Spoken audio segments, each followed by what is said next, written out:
మరోసారి భారీగా తగ్గిన బంగారం ధర. హైదరాబాద్లో 22-24 క్యారెట్ల గోల్డ్ తులం ఎంతంటే ఇప్పుడు చూద్దాం.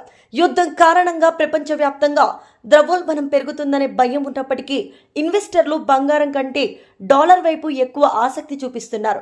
దీనివల్ల డాలర్ విలువ నిరంతరం పెరుగుతుంది. యుద్ధం వల్ల ప్రపంచ మార్కెట్లలో అస్థిరత నెలకొంది. క్రూడ్ ఆయిల్ గత 1.5 నెల రోజుల్లో బంగారం, వెండి ధరల్లో భారీ తగ్గుదల కనిపిస్తుంది. యుద్ధం మొదలైనప్పటి నుండి ఈ లోహాల ధరలో తీవ్ర మార్పులు చోటు చేసుకుంటున్నాయి. ఇండియన్ బులియన్ జ్యువెలర్స్ లిమిటెడ్ గణాంకాల ప్రకారం ధరల వివరాలు ఇలా ఉన్నాయి. జనవరి 29, 2026 24 క్యారెట్ల బంగారం ధర 10 గ్రాములకు 1,75,340గా ఉండగా, అదే ఏప్రిల్ 2, 2026 1,34,293కి పడిపోయింది. గడిచిన ఈ కాలంలో బంగారం ధర ఏకంగా 41,047 తగ్గింది.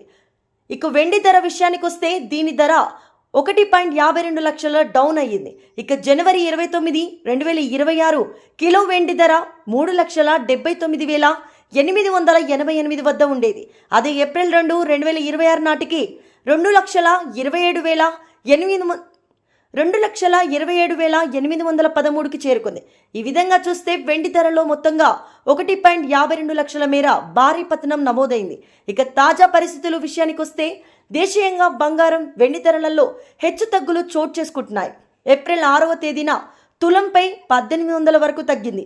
24 క్యారెట్ల 10 గ్రాముల బంగారం ధర 1,49,130 వద్ద ట్రేడ్ అవుతుంది. అదే వెండి కిలోకు 2,50,000 వద్ద ధరల్లో కొంత పెరుగుదల ఉందని చెప్పాలి. గత నెల రోజుల్లోనూ బంగారం ధర 10 గ్రాములకు 33,178 తగ్గింది. మార్చి 2న బంగారం ధర 1,67,471గా ఉండగా, వెండి ధర కిలో 2,89,848గా ఉండేది. అప్పటి నుండి వెండి ధరలో కూడా 62,035 మేర తగ్గుదల కనిపించేది.